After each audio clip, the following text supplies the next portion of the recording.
नमस्कार, बहुत बहुत स्वागत है आप सभी का। आप देख रहे हैं एनएमएफ न्यूज, आपके साथ मैं हूं नम्रता चौधरी। मेरे साथ इस वक्त मौजूद हैं सुप्रीम कोर्ट के वरिष्ठ अधिवक्ता अश्वनी उपाध्याय। सबसे पहले तो सर आपका स्वागत है। बहुत बहुत धन्यवाद। और आज हम चर्चा करने वाले हैं केरल को लेकर। केरल के माइनॉरिटी कॉलेज में कोई भी फंक्शन होगा तो उसकी शुरुआत प्रेयर से होगी, और प्रेयर के तौर पर बच्चों को क्या गाना होगा? होली कुरान, जो ये एक बाकायदा एक नोटिस जारी किया गया है कि होली कुरान से ही उसकी शुरुआत होगी, यानी जो उनके लिए पाक किताब है उसी से इसकी शुरुआत होगी। इसके अलावा सब्स्टिट्यूशन में कोई और प्रेयर नहीं होनी चाहिए। आज इसी पर चर्चा करेंगे कि अश्वनी जी, ये चीज कहां तक जायज है। एक तरफ हम बात करते हैं कि अगर एक देश है तो एक ही जैसा एजुकेशन होना चाहिए, एक ही जैसा सिस्टम होना चाहिए, और यहां पर तो सीधे सीधे तौर पर बांटने वाली बात हो गई। देखिए, पहली बात तो भारत के संविधान में कहीं माइनॉरिटी को डिफाइन नहीं किया गया है। भारत में 6,500 कानून है, किसी एक भी कानून में माइनॉरिटी डिफाइन नहीं है। इसके बावजूद माइनॉरिटी एजुकेशन सिस्टम चल रहा है, माइनॉरिटी स्कूल चल रहा है, मदरसा चल रहा है, जामिया को माइनॉरिटी घोषित कर दिया, अलीगढ़ को माइनॉरिटी घोषित कर दिया, और माइनॉरिटी के नाम पे school, college, engineering college, medical college, law college चलाने की अनुमति दी जा रही है। इसी को मैंने माननीय सुप्रीम कोर्ट में चैलेंज किया है। 2005 में सुप्रीम कोर्ट का एक जजमेंट आया था, जस्टिस धर्माधिकारी ने वो जजमेंट लिखा है, 3 जजों की बेंच का जजमेंट है बाल पाटिल केस में। उस समय 2005 में माननीय सुप्रीम कोर्ट ने कहा था कि ये माइनॉरिटी मेजॉरिटी का कॉन्सेप्ट भारत की एकता अखंडता के लिए बहुत खतरनाक है। भारत का विभाजन मजहब के आधार पर हो चुका है, और अभी भी अगर हम इस माइनॉरिटी मेजॉरिटी वाले खेल को प्रमोट करते रहेंगे तो फिर विभाजन होगा। ये मैं नहीं कह रहा हूं, ये सुप्रीम कोर्ट बाल पाटिल केस में 2005 में 3 जजों की बेंच ने कहा हुआ है। दुर्भाग्य देखिए, माइनॉरिटी के नाम पे सब कुछ चल रहा है, लेकिन माइनॉरिटी कौन है ये कहीं डिफाइन ही नहीं किया गया। मैं सबसे पूछता हूं कि माइनॉरिटी कौन होगा? अरे माइनॉरिटी वो होता है जिसकी संख्या कुछ 100 हो, 800, 900, 1000, या वो माइनॉरिटी कहलाता है जो कुछ हजार में हो, 10,000, 20,000, 30,000, 40,000। या चलो भारत बहुत बड़ा देश है तो मान लेते हैं भाई ठीक है, माइनॉरिटी वो कहलाएगा जो जिसकी संख्या कुछ लाखों में हो, 1 लाख, 2 लाख, 5 लाख, 10 लाख। ऐसे थोड़ी हो सकता है कि माइनॉरिटी जो करोड़ों में है वो भी माइनॉरिटी कहलाएगा। मतलब अरब की जनसंख्या 1-2 करोड़ है, दुबई, अबू धाबी सब 1 करोड़, 1.5 करोड़, 2 करोड़, वो पूरे के पूरे देश हैं, और यहां जिसकी आबादी 20-25 करोड़ है वो माइनॉरिटी कहला रहा है। और इस माइनॉरिटी के नाम पे ही संविधान को खत्म करने की साजिश चल रही है। मैं पहले भी नम्रता जी कई बार कह चुका हूं, इस संविधान का उपयोग करके ही संविधान को खत्म करने की बहुत गहरी साजिश चल रही है। भारत के लोकतंत्र को उपयोग करके लोकतंत्र को खत्म करने की साजिश चल रही है। सेकुलरिज्म का उपयोग करके भारत में शरिया लाने की पूरी साजिश चल रही है। भारत के संविधान का सबसे ज्यादा जो मिस इंटरप्रिटेशन हुआ है वो आर्टिकल 25 से 30 हुआ है। आर्टिकल 25 देता है फ्रीडम ऑफ रिलीजन, लेकिन हमारे संविधान की शपथ लेने वाले माननीयों ने उस फ्रीडम ऑफ रिलीजन को फ्रीडम ऑफ कन्वर्जन समझ लिया। आर्टिकल 27 साफ साफ कहता है कि मजहब को प्रमोट करने के लिए 1 रुपए खर्च नहीं करना। मदरसे मजहब को प्रमोट करते हैं। ये जो माइनॉरिटी के नाम पे एजुकेशन इंस्टीट्यूशन चल रहे हैं, जो आपने केरल का एग्जांपल दिया, जिसमें हर कार्यक्रम के पहले कुरान पाठ होगा, यानी उसमें साफ साफ नोटिफिकेशन में लिखा हुआ है कि कोई जो भी फंक्शन होगा, जो महत्वपूर्ण फंक्शन होगा, उसके पहले उसमें कुरान पढ़ा जाएगा, और कोई अदर सब्स्टिट्यूट प्रेयर नहीं दूसरा होगी। कुछ भी नहीं पढ़ा जाएगा। यानी वेद नहीं पढ़ा जाएगा, उपनिषद नहीं पढ़ा जाएगा, भगवत गीता की बात नहीं होगी, रामायण की बात नहीं होगी, राम की बात नहीं होगी, भगवान बुद्ध की बात नहीं होगी, गुरु ग्रंथ साहिब की बात नहीं होगी, जैन तीर्थंकरों की बात नहीं होगी। जो जैन धर्म के ग्रंथ है, बौद्ध धर्म के ग्रंथ हैं, सिख पंथ के ग्रंथ हैं, सनातन धर्म के और भी जो ग्रंथ हैं, उनको नहीं, कुरान पढ़ाया जाएगा। लेकिन वो तर्क दे देंगे कि माइनॉरिटीज हैं यहाँ पर, तो अल्पसंख्यक है तो वही पढ़ेंगे तो इसका समाधान तो मैं कह तो रहा हूं। जब ये अल्पसंख्यक मामले में चर्चा हो रही थी 1948 में, सरदार पटेल साहब ने कहा था मजहब के आधार पर विभाजन हो चुका है, अगर अभी भी किसी को मजहब के आधार पर कुछ चाहिए तो वो पाकिस्तान चला जाए। भारत में मजहब के आधार पर अब कुछ भी नहीं चलेगा। अब कुछ लोग कहेंगे अच्छा ऐसी बात है तो फिर आर्टिकल 29-30 में माइनॉरिटी शब्द क्यों आया हुआ है आर्टिकल 29 में? आर्टिकल 29 में क्या लिखा हुआ है माइनॉरिटी में? कि भारत में सबको अपने संस्कृति, अपने कल्चर को प्रोटेक्ट करने का अधिकार है। आर्टिकल 29 में जो माइनॉरिटी शब्द दिया गया नम्रता जी, वो केवल इसलिए दिया गया था कि जब विभाजन हुआ और संविधान बन रहा था तो बहुत सारे लोगों ने ये बोला कि साहब हम भारत में रहना चाहते हैं, लेकिन चूंकि यहाँ हिंदू मेजॉरिटी में है, कल को ऐसा ना हो कि हमको त्यौहार न मनाने दे, ईद न मनाने दे, हमको कपड़ा न पहनना दे, हमको टोपी न पहनने दें, हमको अपना कुर्ता पैजामा अपने तरीके से न पहनना दे, हमको बुर्का न पहनने दें। तो उसके लिए फिर आर्टिकल 29 में हमारे संविधान निर्माताओं ने कहा कि भाई ठीक है, हर व्यक्ति को अपनी पसंद से अपने कल्चर को प्रोटेक्ट करने का अधिकार है, अपने त्यौहार मनाने का अधिकार है। फिर कुछ लोगों ने दलील दिया कि साहब ये चूंकि मजहब के आधार पर विभाजन हो चुका है, देश में बड़ा गुस्सा है, सरकार हिंदुओं की बनेगी। कांग्रेस को उस समय हिंदूवादी सरकार माना जाता था, तो उस समय फिर उन्होंने कहा कि साहब ऐसा हो कि कल को हमको स्कूल न खोलने दें, कॉलेज न खोलने दें, हमसे स्कूल में भेदभाव करना शुरू करें, क्योंकि इसके पहले अमेरिका में श्वेत अश्वेत का भेदभाव चलता था। तो उन्होंने वो हवाला दिया कि हिंदुओं की सरकार बनेगी, कल को ऐसा भी हो सकता है कि हमको स्कूल में पढ़ने न दें, हमको जाने न दें, या हमको स्कूल खोलने की इजाजत दें। तो आर्टिकल 30 में संविधान निर्माताओं ने कहा कि चाहे वो माइनॉरिटी हो या मेजॉरिटी हो, सबको एजुकेशन इंस्टीट्यूशन खोलने का अधिकार है। हमारे संविधान की शपथ लेने वाले सांसदों, विधायकों, मंत्रियों और जजों ने गलती क्या किया नम्रता जी, कि उस एजुकेशन इंस्टीट्यूशन को रिलीजियस एजुकेशन इंस्टीट्यूशन समझ लिया।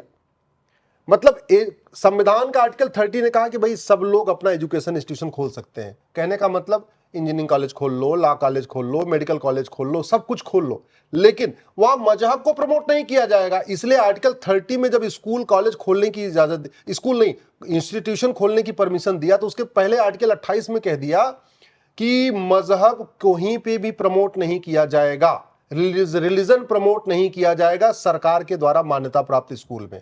अब ये जो केरल वाला इस कॉलेज है जिसकी बात आप कर रही हैं, जहां पे हर फंक्शन के पहले कुरान पढ़ा जाएगा, वो मान्यता प्राप्त है, सरकार के द्वारा मान्यता प्राप्त है। वहां बच्चे जो पढ़ के निकलेंगे उनकी डिग्री वैलिड होगी, उसी डिग्री के सहारे वो सरकारी नौकरियों में जाएंगे।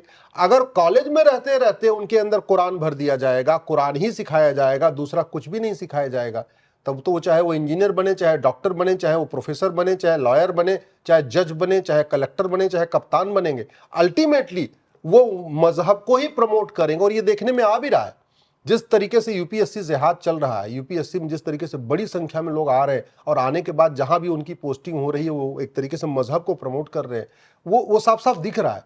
तो हम इससे सीख नहीं रहे।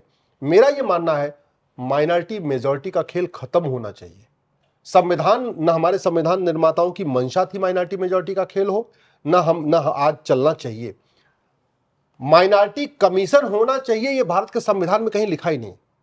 माइनॉरिटी एजुकेशन इंस्टीट्यूशन होना चाहिए, भारत के संविधान में कहीं होना नहीं चाहिए। मदरसा बोर्ड होना चाहिए, कहीं लिखा ही नहीं। मदरसा तो शब्द ही कहीं नहीं आया इस संविधान में। भारत में मदरसों की डिग्री वैलिड होनी चाहिए, संविधान इसकी मान्यता नहीं देता। संविधान तो बहुत साफ साफ लिखता है, आर्टिकल 27, मजहब को प्रमोट करने पे 1 रुपए खर्च नहीं होगा। मदरसे क्या कर रहे हैं, मजहब को प्रमोट कर रहे हैं। ये वाला जो कॉलेज का क्या कर रहा है, कुरान पढ़ा के मजहब को प्रमोट कर रहा है। आर्टिकल 28 कहता है सरकार के द्वारा फंडेड या सरकार के द्वारा मान्यता प्राप्त, जहां भी डिग्री मान्यता प्राप्त होगी वहां मजहब प्रमोट नहीं किया जाएगा। इस केरल वाले कॉलेज में क्या हो रहा है, इसकी डिग्री भी मान्यता प्राप्त है और कुरान को प्रमोट किया जा रहा है। आर्टिकल 30 क्या कह रहा था, एजुकेशन इंस्टीट्यूशन खोल लिया। एजुकेशन इंस्टीट्यूशन का मतलब सेकुलर एजुकेशन इंस्टीट्यूशन। सवाल यह है कि लोग कहेंगे आप कुरान का विरोध क्यों कर रहे हैं, तो मैं इसलिए कह रहा हूं क्योंकि भारत का संविधान कहता है equality, justice, liberty, fraternity, unity, national integration. सबको एक समान, सब एक समान है, सबको समान अवसर मिलना चाहिए, सबको समानता मिलनी चाहिए। कुरान में ये बात तो कहीं नहीं लिखी है कि पूरी दुनिया के सभी इंसान एक समान है, महिला पुरुष एक समान है, हिंदू मुस्लिम एक समान है। ये कुरान में तो कहीं लिखा नहीं है। मदरसों में क्या सिखाया जाता है या कुरान में क्या सिखाया जाता है, हदीस में क्या सिखाया जाता है, इस पे बहुत पहले भी बहुत सारे लोग चर्चा कर चुके हैं। सुप्रीम कोर्ट में पीआईएल आ चुकी है। सुप्रीम कोर्ट में पीआईएल आई थी, उसमें जो 26 आयतें हैं वो आतंकवाद को फैलाती हैं, इतना तक मैटर आ चुका है। तो मेरा ये मानना है कि कुरान को प्रमोट करने के लिए 57 देश तो हैं, तो 58, ये भारत में क्यों प्रमोट करना। हाँ, वेद को प्रमोट करने के लिए दुनिया में कोई देश नहीं है। भगवत गीता, रामचरितमानस, रामायण को प्रमोट करने के लिए और कोई देश नहीं है। तो हिंदुस्तान जिसका विभाजन मजहब के आधार पर हो चुका है, यहां तो वेद पुराण को प्रमोट करना चाहिए, भगवत गीता को प्रमोट करना चाहिए, उपनिषद को प्रमोट करना चाहिए, हमारे जो सत्यार्थ प्रकाश है उसको प्रमोट करना चाहिए, हमारा गुरु ग्रंथ साहिब को प्रमोट करना चाहिए, हमारे जो बौद्ध ग्रंथ हैं, हमारे जो जैन ग्रंथ हैं उनको प्रमोट करना चाहिए। विदेशी रिलीजियस किताब को, विदेशी पंथ को भारत क्यों प्रमोट करे। जो जिस पंथ की स्थापना अरब में हुई वहां अरब के लोग प्रमोट कर रहे हैं। जो रिलीजन यूरोप में शुरू हुआ उसको यूरोप वाले प्रमोट कर रहे हैं, जो रिलीजन अमेरिका में शुरू हुआ उसको अमेरिका वाले प्रमोट कर रहे हैं। तो कम से कम जो रिलीजन भारत में शुरू हुआ वहां तो उसको वो भारत में प्रमोट होना चाहिए। भारत में विदेशी रिलीजन क्यों प्रमोट किया जाए?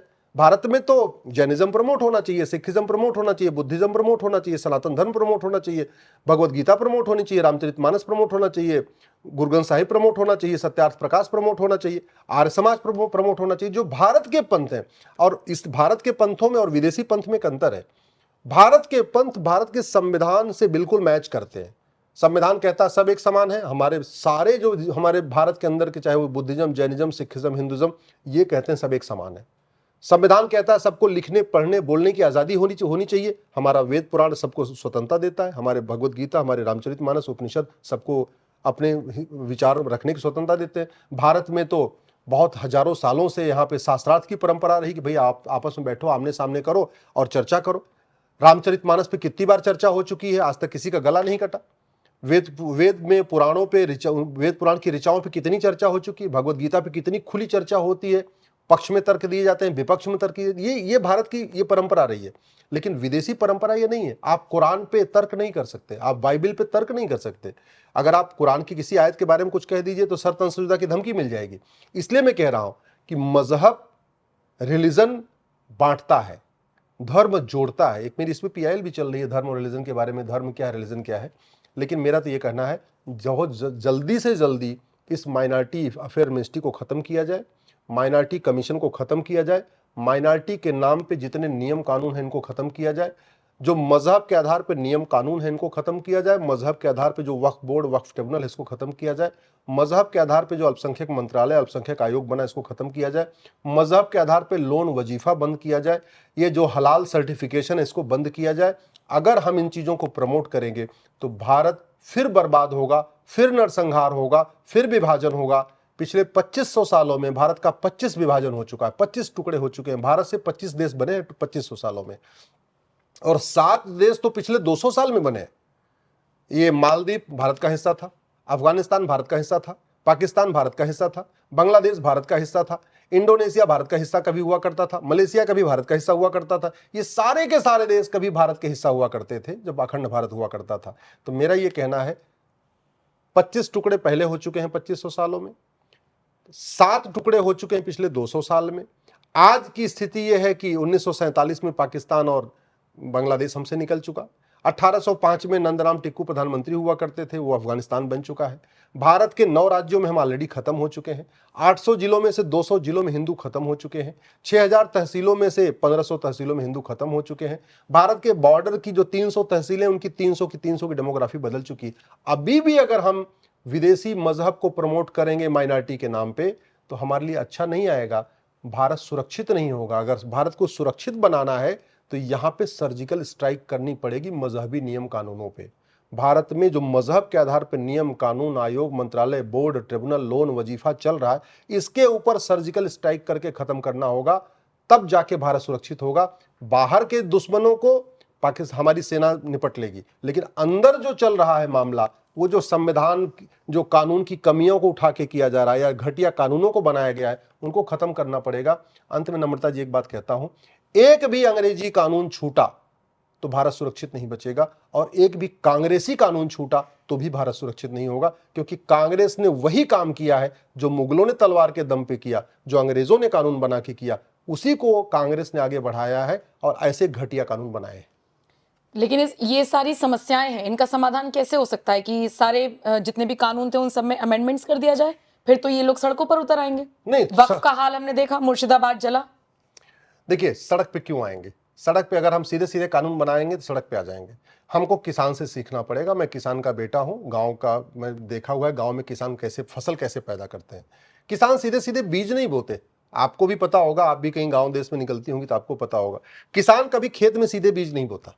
किसान पहले गुड़ाई करता है, निराई करता है, खरपतवार की सफाई करता है, फिर थोड़ा बहुत फिर भी अगर वहां रहा तो पेस्टिसाइड डाल के उसको भी खत्म कर देता है। सबको जब खत्म कर देता है उसके बाद वो उसमें बीज डालता है, फिर उसमें सिंचाई करता है, फिर खाद देता है, फिर बीज अच्छी फसल तैयार हो जाता है।